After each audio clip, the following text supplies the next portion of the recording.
you. This is for you. Ngayon ay May 11, 2025 sa mga Virgo. At sa mga Virgong babae dito na nandito guys ay Happy Mother's Day. Okay Virgo, this is for you. Tingnan natin ang unang message for you. Para sa mga Virgo, stop doubting yourself, work hard, make it happen. Okay. Ang ibig sabihin nito guys, huwag kang magduda sa iyong sarili, kakayanan, at lahat ng bagay ay mangyayari ito. Kung ano man yun, huwag mo nang pagdudahan pa, sapagkat yan ay nakatagdang mangyari sa buhay mo, at kung ano man yan is aalamin natin. Lahat ng nangyayari sa iyo ay si God ang may nakakaalam. Kumbaga, happen for reason. Lahat yan ay nangyari sapagkat may rason kung bakit nangyari ang isang bagay sa buhay mo, Virgo, ano man yan. Okay, Virgo, May 11, 2025 sa mga Virgo. I need message for you. At bukas ay full moon guys. Okay, full moon in Scorpio. At kayo ay humingi ng energy sa moon.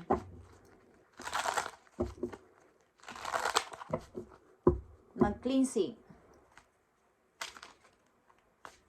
Palayasin ang mga bad energy, bad element sa paligid, guys. At humingi ng energy sa buwan. Bilang respeto. Okay? Sa tuwing gabing nagbibigay ng silang sa ating lahat. Okay. Sa mga Virgo, tingnan natin ang inyong message. Nandito ang horse or freedom.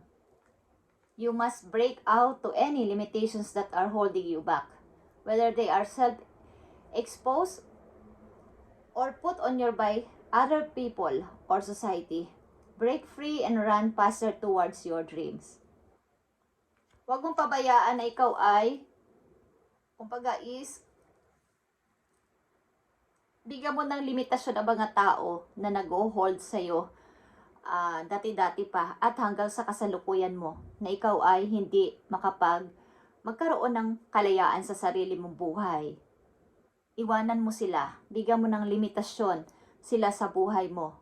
Huwag kang palaging nakahingi ng approve sa kanila o approval sa kanila. Ikaw mismo ang magdesisyon sa sarili mo at gawin pa ang mga pangarap. Kumbaga, tuparin pa. Tuparin pa, huwag huminto. Okay, Virgo. Ito ay isang parang kalayaan para sa iyo. Ang message sa inyo today, May 11, 2025. Stop doubting yourself. At pagsalitaan ng hindi magaganda ang sarili o sisihin ang sarili sa mga hindi nangyari sa buhay. Huwag pabayaan na magkaroon sila ng hadlang sa'yo o magkaroon ng istorbehin kanila sa iyong mga ginagawa. Okay?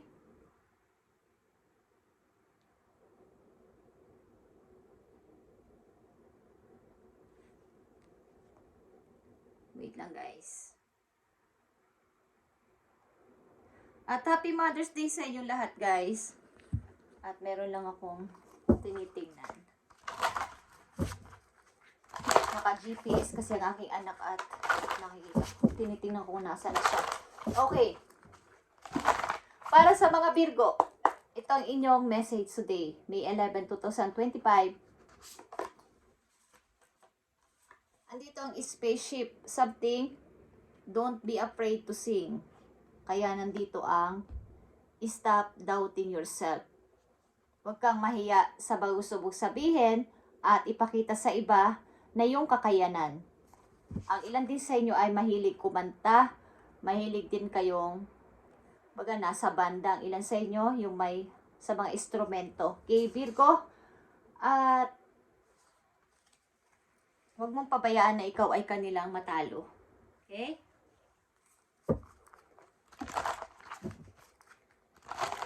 Para ito sa iyong sariling, parang confidence. Nawawalan kayo ng tiwala sa inyong sariling kayang gawin sa buhay at naguguluhan. something, naguguluhan sa mga payo ng iba at mga sinasuggest ng iba ay kayo ay naguguluhan. Ang ilang dito na nandito. Naguguluhan sa sarili. May mga istorbo. Sa halip na nandun na ako nag-i-enjoy, andun na yung gusto ko, may mga nagdi-disturb. Okay, Virgo? Tingnan pa natin ang mga message for you, Virgo. Andito ang purity, guys. Always trust in the purity of your heart. Virgo, look inside your heart and within if you will find the answer to your question. The more na inyong intention ay mabuti naman at alam niyo ang sa sarili niyo na kayo ay tama at tama ang inyong sinasabi at paplanuhin o gagawin ay sundin niyo, guys. Meron din ditong horse na nagpapakita sa image at ang inyong message dito ay horse. About ito sa kalayaan, guys. Okay, ito ay purity na message sa inyo. Kayo ay may pure heart, malinis ang puso, hangarin, but paminsan-minsan, nagkakaroon dito ng, dahil sa mga tao, sa paligid, is lagyan nyo ng limitasyon sa buhay nyo na pag may umi-enter na tao, entertainin nyo man sila is, tingnan ninyo at pakiramdaman kung anong intention nila sa inyo.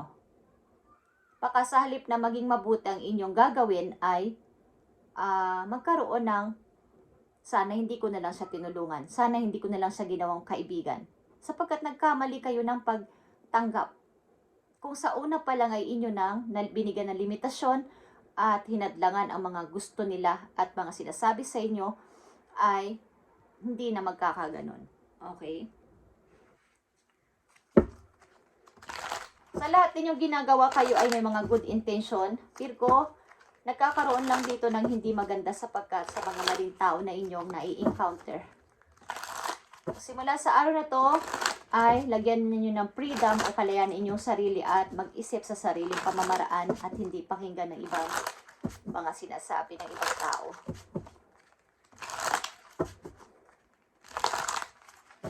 Tingnan natin. May humahad lang sa inyong pangarap. Okay? Message sa inyo ng inyong mga spirit guides. Virgo, abundance and prosperity lies ahead. Okay. Ibig sabihin, maaari din sa mga iniisip nyong negosyo o something na pagpapaulad sa money ay may mga talagang may mga sinungaling na tao sa paligid at may mga hindi totoo ang pangako sa inyo at ito ang inyong pakiramdaman. Okay? At usisain. May pipirmahan kayong ganito at mayroong lalagyan ng pera na ganito is wag agad-agad, guys. Isipin nyo kung ano ba talaga ang kahihinat na nito sa future ko. Baka biglang mawala ang money ko kung maglagay ako dito o mag-invest ako dito. So, pakiramdaman ninyo, guys. Okay? Message pa para sa iyo, Virgo. Your intentions are set and sent to the universe. Okay. Something about ito sa inyong intention sa buhay at something na inyong mga hangarin sa buhay ay kailangan ay kapag talagang nakikita at alam ni universe ang inyong mga hangarin. Kaya lang nagkakaroon dito ng mga parang kumbaga sa usapan ng mga tao at ikaw ay misunderstanding. Maaaring may kinalaman sa inyong complex o sa mga nangyari sa inyong past ay nagre-reflect pa rin sa inyong kasalukuyan. Okay. Virgo, stop doubting yourself.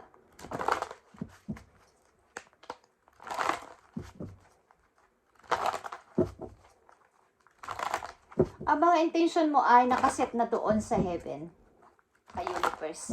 Alam niya ang iyong intention sa buhay at hangarin. Mabuti ang iyong mga hangarin sa lahat mong ginagawa at yan ay alam ni God, alam ni universe. Tingnan natin ang mga papating sa iyong message. Virgo,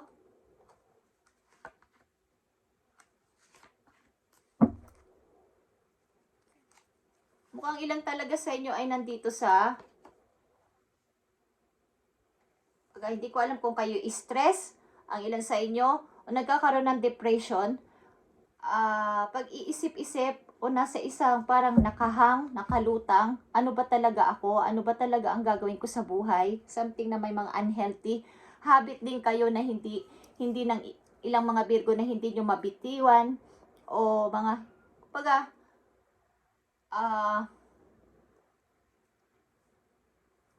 ito yung hangarin ko sa isayo, bawa, ito yung intention ko sa iyo pero nami-misunderstand ng ilang tao. Good ang iyong hangarin sa kanya pero iba ang ibig sabihin sa kanila. Okay? Malalim siya pero hindi ko siya, parang nararamdaman ko ang inyong intention ay okay naman pero pagdating sa tao na yun o sa ibang taong inyong nakakausap ay parang hindi maganda ang dating. So, maaaring kulang kayo sa mentor, kulang kayo sa mga advisor, at maaring at nagkakaroon ng kaguluhan ng inyong utak, ang inyong isip. Kulang kayo sa mga lalo na kung kayo ay, ilan sa inyo ay lagi nasa bahay, o madalas ang trabaho nyo sa bahay, at di kayo nakikihalubilo sa napakaraming tao, ay hindi nyo alam ang mga iba't ibang ugali nila.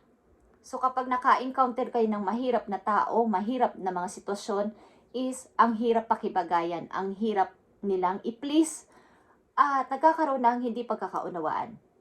Okay, Virgo? Paparating na message for you. King of Wands is here. Aries, Leo is here. Okay. At Four of Arrows. As a King of Wands is kayo ay maaaring, kumbaga, ito ay isang entrepreneur person, negosyante, at napakatalinong tao, at misteryoso. Okay?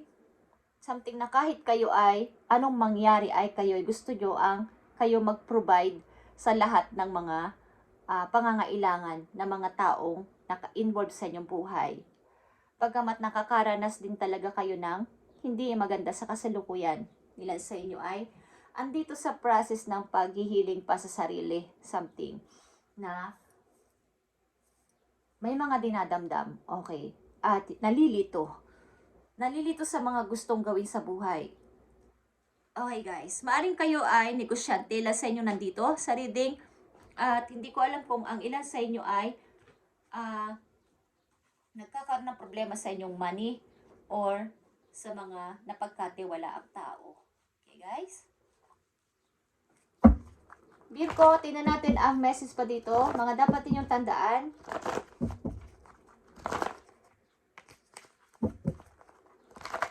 Bigyan na ninyo ng kalayan inyong sarili sa anumang bagay na to. Ito man ay pag-ibig, something, or mga sitwasyon.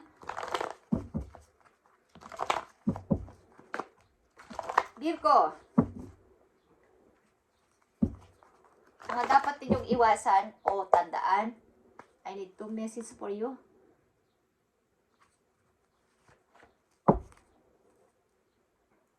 Humingi kayo ng pag-asa, something. Lord, bigyan mo pa ako ng konting pag-asa. Okay guys, andito ang rest and rejuvenate. Gulong-gulang inyong utak, paligid. Kailangan ninyo ng katahimikan para magkaroon ng peace of mind. Pumunta sa isang tahimik na place, dagat man yan o kwarto, at magmuni-muni kayo, mag-isip-isip at manalangin guys, at bigyan ng katahimikan ng inyong utak. Okay? Firm foundation, nandito rin guys. At ang ilan sa inyo is overprotective. Ang ilan din sa inyo ay may nararanasan o nararamdaman sa katawan. At ang ilan din sa inyo, Virgo, ay iwasan ang yung nakakasira sa inyong kidney. Okay? At ang ilan din sa inyo ay wag naman sana is wag kayong maniwala sa mga taong maaring group of people na maaring hindi maganda ang maiidulot sa inyo. Sa umpisa, magagandang kailang word at magandang intention sa inyo. Kaya sasabi ko kayo na iwasan niyo magpa-enter ng mga tao sa buhay ninyo na maaring kayo ay malilin lang at makukuha ang inyong pera. Okay? At maaring ito ay sasalitain nila ang mga pangalan ni God, ang mabubuting word, pero sa hulit-huli ay kayo ay kukontrolin at maaaring ito ay hindi hindi ito naaayon kay God, ang samahan na to. Okay? Ayaw ko lang magbanggit ng mga word na ganon, but ito ay kabaligtaran kay God ang grupo na to. So wag na wag kayo dito maaaring magpa-control or sumama o makisama sa grupo na to. Kung mayroon sa inyong lugar na ganitong hihikayatin kayo na sumama sa ganito at sumanib sa kanila, ay wag na wag, Virgo, at maguguluhan kayo dito. Magkakaroon dito ng hindi maganda sa buhay ninyo at pati pera ninyo ay mawawala dito. Malilin lang kayo ng mga grupo na to. Okay? At bukas ay full moon, guys. Siguraduhin nyo na kayo ay magpalinis at maghumingi ng energy, good energy sa moon. At bibigyan kayo, okay guys, kung taimtim ang inyong panalangin at intention dito. Sapagkat ang heart nyo ay pure at may good intention talaga. So dapat ay huwag kayo dito magpatalo. Nagkakaroon kayo ng kaguluhan sa inyong isip sapagkat may mga grupo o mga tao na ganito na kayo ay nililin lang at sinasabihan ng mga itong bagay. So, umpisa lang maganda ang mga word ng mga tao na to, but ito ay masama. Hindi maganda ang maiidulot sa inyo. Okay? Panlilin lang sapagkat ang lugar natin, ang ating mundo ay puno ng kasalanan, guys. Maraming mga taong mapanlin lang at lalo na pag may pera na involve, sila ay manloloko sa inyo. Okay? At ingatan ninyo ang inyong kidney. Ingatan ninyo ang masira ang inyong kidney, Virgo. Thank you and God bless, Virgo. At nag-aalala ko. Okay. So kayo humingi ng protection kay God dito. Okay. At magpa-intere ng mga tao ganito sa buhay ninyo, Virgo. Thank you and God bless.